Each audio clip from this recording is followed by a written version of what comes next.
Social anxiety আমগো সবার ভিতরেই আছে। এটার মেন কারণটা কি? এটার মেন কারণ হইলো সেলফ ইম্পর্টেন্স। নিজেরা আমরা অনেক গুরুত্ব দিই, কিন্তু আমরা কি করতে চাই এই বিষয়টারে আমরা গুরুত্ব দিই না।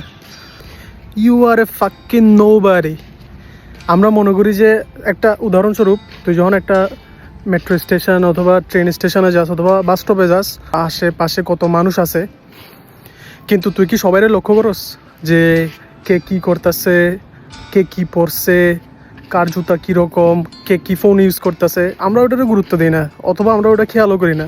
বিকজ জীবনটাও এরকম, সবাই সবার লাইফ লিয়ে বিজি ভাই। Nobody gives a fuck what you are doing until you make ইট।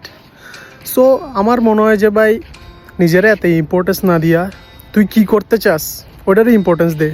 তুই গান গাইতে চাস, তুই কবিতা কইতে চাস, তুই নাচতে চাস, যে কোনো একটা পার্টিকুলার স্টাডি, জব, সব কিছুর ক্ষেত্রে কখনো নিজেরা এত ইম্পর্টেন্স দিস না যে আমি এটা করতে না পারলে হয়তো বা এরকম হয়ে যাবো গা, অথবা আমার আশেপাশের মানুষ কী হইব। এটারে কয় সোশ্যাল অ্যাংজাইটি। তো এই জিনিসটা থেকে বের হইতে পারলে জীবন অনেক সুন্দর। নাইলে যখন হাড্ডিতে ব্যথা উঠে যাবো গা, তখন কবি যে ভাই কে লেগা করলাম না, মরার রাগ পর্যন্ত আফসোস থেকে যাবো গা। দুনিয়া গয়া মা চুদানে, तुझे जो करना है वो कर मेरे भाई। ठीक है, सी यू नेक्स्ट टाइम।